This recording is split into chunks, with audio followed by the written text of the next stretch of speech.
부활의 의미라는 말씀으로 함께 은혜를 나누겠습니다. 부활은 우리에게 참된 소망이 있다는 가장 중요한 증거입니다. 부활이 뭐냐 묻는다면 소망이다. 우리 측에서 생각하면 소망이고 하나님의 측에서 볼 때는 사랑이다 라고 얘기할 수 있죠. 예수님을 우리가 바라볼 때는 소망으로 바라보는 것이고 하나님이 예수님을 통해서 우리를 바라보실 때는 긍휼과 사랑으로 우리를 바라보시는 거잖아요. 그러니까 부활이 있다라는 것은 우리에게 소망이 있다라는 것을 얘기하는 것이죠. 이 땅에서 우리가 어떻게 살았던, 무엇을 하며 살았던, 우리가 이 땅에서 이룰 수 없는 것들에 대한 그 욕망을 우리가 소망이라고 착각하는 경우가 많죠. 우리가 원하는 것, 그것이 소망이라고 착각하는데 성경이 말하는 소망은 그것이 아니라 하나님이 우리를 위해 펼쳐 놓은 것을 소망이라고 얘기하는 것이죠. 그래서 성경을 읽는 이유가 바로 그것이잖아요. 하나님이 우리에게 약속한 것이 무엇이냐? 하나님이 우리에게 펼쳐 놓은 것이 무엇이냐? 그러니까 성경을 읽지 않으면 내 욕망을 따라 사는 사람이 되는 것이고 성경을 읽으면 하나님의 소망을 바라며 사는 사람이 되는 것이죠. 그 차이가 결국은 어디서 나타나냐? 바로 어려움과 환난과 문제를 만났을 때 드러나게 되는 것이죠. 욥이 자신의 욕망을 위해서 하나님을 믿었다면 그 어려움이 왔을 때 욥은 넘어지고 쓰러졌을 거예요. 근데 욥은 하나님이 펼치신 것에 대한 소망을 가지고 있었기 때문에 넘어지지 않은 것이죠. 욥의 아내는 도리어 이 땅에서 잘 있고 잘 먹고 잘 사는 것이 축복이라고 생각했고 그렇기 때문에 자기는 하나님을 믿는다고 생각했는데 그 모든 것들이 자기를 떠났을 때 욥의 아내는 자기만 타락한 것이 아니라 욥을 타락시키는 하나의 도구와 수단이 되는 것을 우리가 성경을 통해서 읽게 되잖아요. 그래서 우리가 교회 안에서 자신의 욕망을 이루려는 사람 그리고 하나님의 소망을 이루려는 두 종류의 사람이 있는데 그 사람들이 평상시에는 모르죠. 근데 어려움과 문제와 환난과 질병이 오면 분명하고 뚜렷하게 나타나게 되는 것을 보는 것이죠. 히브리서 12장 2절에 믿음의 주여 또 온전케 하시는 이인 예수를 바라보자. 그는 그 앞에 있는 기쁨을 위하여 십자가를 참으사 부끄러움을 개의치 아니하시더니 하나님 보좌 우편에 앉으셨느니라. 예수님은 왜 십자가의 죽음을 받아들이셨습니까? 하나님을 믿고 하나님께 소망을 두었기 때문입니다. 자신의 욕망을 위해서 십자가에 달리는 사람은 없어요. 그렇잖아요? 욕망이라는 것은 이 땅에서 무언가를 이루고자 하는 것이 욕망이죠. 죽고 나서 무엇을 이루겠다라고 생각하는 사람은 아무도 없어요. 욕망이라는 것은 이 땅에 매여져 있는 것이고 이 땅의 것이고 그래서 이 땅에서 나오는 것들로 내가 배부르고 이 땅에서 나오는 것들로 내가 행복하고 이 땅에서 나오는 것들로 내가 떵떵거리며 살겠다고 생각하는 것이 욕망이에요. 예수님이 만약 그러한 마음이 있으셨다면 예수님은 십자가에 달려 죽을 수 없으시죠. 예수님은 욕망이 아니라 소망을 가지셨어요. 무슨 소망? 하나님이 나를 통해 이 땅에 이루고자 하시는 일이 있다라는 소망을 가지셨어요. 그래서 그분은 기꺼이 그 십자가의 부끄러움, 그 수치를 참으시고 우리를 위해서 몸짓고 피 흘려주신 것을 우리가 보는 것이죠. 지금 삶을 살아가고 있는 성도 여러분, 여러분의 삶의 소망은 무엇입니까? 바울은 우리에게 몇 가지를 소망하며 살고 있다고 오늘 성경을 통해 말합니다. 첫 번째로 예수를 더 알기 원하는 소망을 가지고 산다는 거예요. 믿는 사람의 첫 번째 의무는 하나님과 우리 예수 그리스도를 깊이 아는 것입니다. 하나님을 알기 위해 우리는 예수 그리스도를 알지 않으면 안 되는 거예요. 요한복음 1장 18절에 본래 하나님을 본 사람이 없으되 아버지 품속에 있는 독생하신 하나님이 나타내셨느니라. 우리가 하나님을 어떻게 아냐? 예수 그리스도를 통해서 아는 거예요. 예수님은 하나님을 이 땅에 나타내기 위해서 사람의 몸을 입고 이 땅에 오신 하나님이시잖아요. 그리고 우리도 똑같죠. 우리는 성령의 충만함을 받아서 우리는 무엇을 하는 거예요? 내 욕심을 이루는 것이 아니라 하나님을 드러내고 하나님을 나타내는 사람이 되어야 되는 것이죠. 그래서 바울이 우리를 너희는 그리스도의 향기다 라고 얘기했습니다. 또한 다시 말하기를 너희는 하나님의 대사다 이렇게 얘기하셨잖아요. 우리가 무엇을 하는 사람이냐? 하나님을 나타내고 드러내는 사람이다라는 것을 얘기하고 있는 것이죠. 예수를 더 알기 원한다는 것은 우리가 하나님을 더 알기 원한다는 것이죠. 우리가 예수님을 안다라는 것은 우리가 하나님을 아는 것이죠. 그래서 요한복음에서 그 유명한 대화가 있잖아요. 빌립이 예수님께 얘기하잖아요. 예수님, 하나님을 보여주십시오. 그러면 우리가 믿겠습니다. 그러니까 예수님께서 빌립에게 뭐라고 답변하십니까? 너는 여태까지 나를 보면서 하나님을 보여달라고 하냐? 무슨 말입니까? 내가 여태까지 너에게 하나님이 어떤 분인 걸 보여줬는데 어떻게 너는 왜 하나님을 보여달라고 하냐고 예수님께서 빌립을 책망하시잖아요. 하나님을 보기 원하십니까? 예수를 더 깊이 아십시오. 성경을 읽고 그 성경 가운데서 예수님이 하시는 말씀을 깊이 되씹고 묵상해 보십시오. 그것이 하나님이 여러분에게 던지는 질문이기도 하고 던지는 훈계이기도 하고 때로는 여러분을 위로하는 하나님의 그 궁유하신 마음을 여러분이 예수 그리스도를 통해서 보게 될 것입니다. 우리가 왜 예수님을 꼭 믿어야 구원을 받습니까? 라는 질문을 받습니다. 왜냐하면 하나님이 자신을 예수 그리스도를 통해 계시하셨고 자신의 모든 것을 드러내셨으며 자신의 뜻과 생각과 마음을 예수 그리스도를 통해 이 땅에 나타내셨기 때문입니다. 왜 예수 그리스도를 믿어야 구원받습니까? 이거는 나아만이 엘리사에게 하는 말하고 똑같은 말이에요. 열왕기하 5장 11절에서 12절에 나아만이 노하여 물러가며 이르되 내 생각에는 그가 내게로 나와 서서 그의 하나님 야훼의 이름을 부르고 그의 손을 그 부위 위에 흔들어 나병을 고칠까 하였도다. 다메섹강 아바나와 바르발은 이스라엘 모든 강물보다 낫지 아니하냐? 내가 거기서 몸을 씻으면 깨끗하게 되지 아니하랴? 하고 몸을 돌려 분노하며 떠나니. 나아만에게 엘리사가 얘기합니다. 가서 요단강 가서 씻어 7번. 그랬더니 나아만이 화가 났어요. 나는 네가 와서 손을 얹고 기도하면서 나를 고쳐줄 줄 알았다. 근데 요단강 가서 씻으라고? 야, 다메섹에는 강이 없냐? 다메섹에는 더 맑은 물이 있고 더 풍부한 물이 있고 더 좋은 물이 있는데 내가 왜 꼭 요단에 가서 씻어야 낫냐? 이렇게 얘기하는 거예요. 똑같아요. 꼭 예수 믿어야 구원받냐? 세상에는 종교가 많고 세상에는 구원받을 길이 얼마든지 있는데 왜 꼭 편협하게 예수를 믿으라고 하냐? 그냥 착하게 살면 되는 거 아니냐? 뭐 이 세상에 예수님만한 사람이 없어서? 사람의 생각과 하나님의 생각은 이렇게 달라요. 열왕기하 5장 13절에 그의 종들이 나와서 말하여 이르되 내 아버지여 선지자가 당신에게 큰 일을 행하라 말하였다면 행하지 아니하였으리까 하물며 당신에게 이르기를 씻어 깨끗하게 하라 함이리까 하니. 보세요. 옆에 있는 사람들은 아는 거예요. 아니 그거 뭐 얼마나 대단한 일이라고 그냥 가서 씻으세요. 선지자가 더 큰 일을 하라고 해도 할 텐데 팔 하나 자르고 나병 나으라 그러면 팔 하나 잘리지 않겠어요? 너무 간단한 일을 시키는데 왜 안 해요? 하고 그 종들이 나아만에게 얘기하잖아요. 우리의 마음이 그런 심정인 거죠. 아니 예수 믿는 거 쉽잖아요.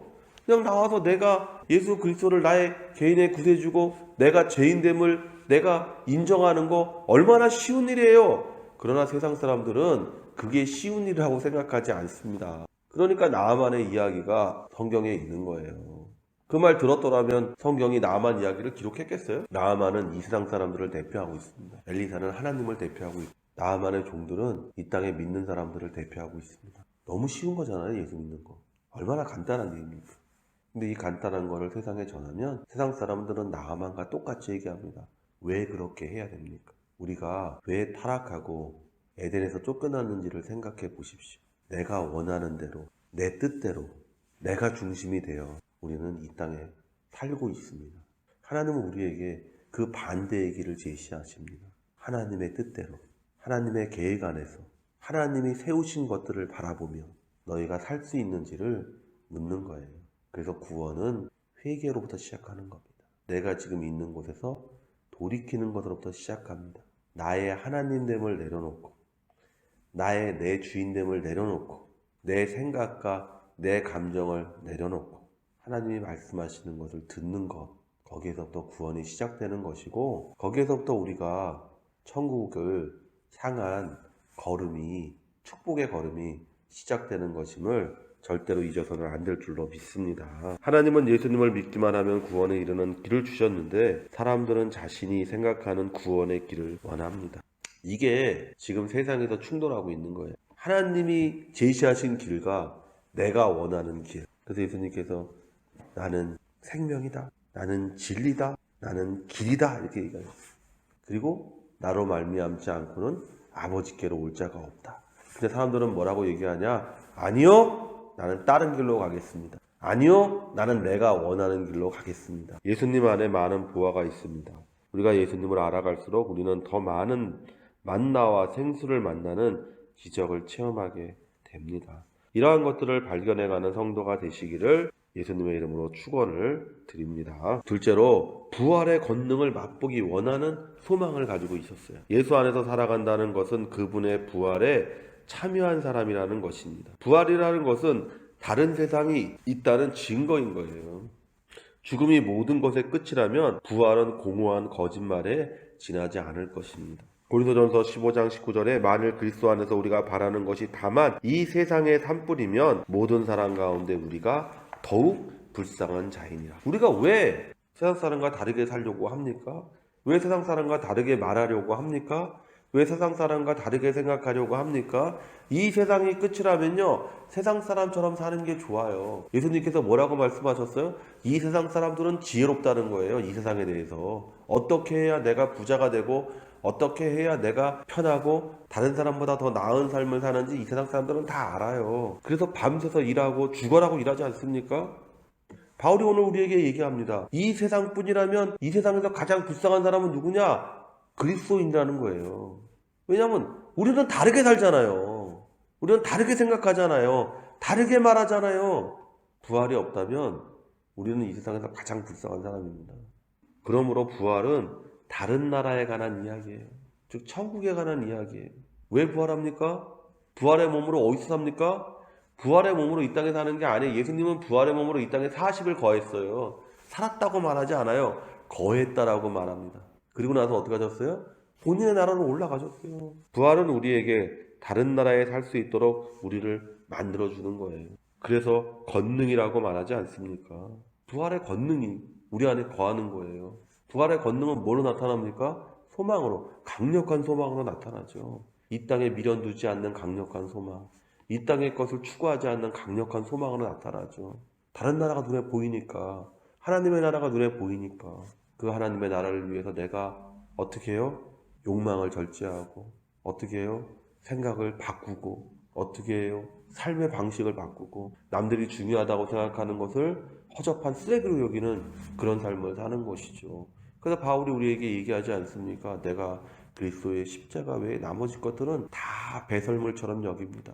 그것이 바로 부활의 권능을 가지고 있는, 부활의 권능이 충만한 사람의 모습인 줄로 믿습니다. 부활이 있었기에 믿음의 선조들이 기꺼이 순교의 길을 갈 수 있었던 것입니다. 부활의 권능을 깨닫고 이기는 삶을 사는 성도가 되시기를 예수의 이름으로 축원을 드립니다. 셋째로 고난에 참여하기 원하는 소망을 가졌다는 거예요. 우리가 하나님께 권능을 받은 이유는 그리스도가 받은 고난을 받기 위해서입니다. 부활의 권능을 받은 이유는 고난을 이겨내기 위해서 받는 거예요. 마태복음 10장 25절에 제자가 그 선생 같고 종이 그 상전 같으면 조카도다. 집주인을 바알세불이라 하였거늘 하물며 그 집 사람들이랴. 우리가 예수 그리스도의 형제요, 하나님의 자녀잖아요. 그 집 사람이에요. 우리는 예수님을 욕했던 세상 사람들은 우리를 욕할 것이에요. 예수님을 비웃었던 그들은 우리를 비웃을 거예요. 예수님을 십자가에 못 박았던 그들은 우리를 예수님처럼 십자가에 못 박기를 원할 거예요. 우리만 없으면 자신들이 어떻게 살던 책망할 사람이 없어요. 우리만 없으면 자신들이 욕구를 욕망대로 사는 것이 죄라는 생각을 가지지 않아도 돼요. 그래서 그들은 우리를 죽이기 원하고 추방하기 원하고 우리를 멸시하고 조롱하고 밀어내기 원하는 거예요. 무엇 때문에 우리가 이 고난을 참을 수 있습니까? 주님이 앞서 이 모든 일을 겪으셨고 이 고난을 넘어 부활에 이르셨기 때문입니다.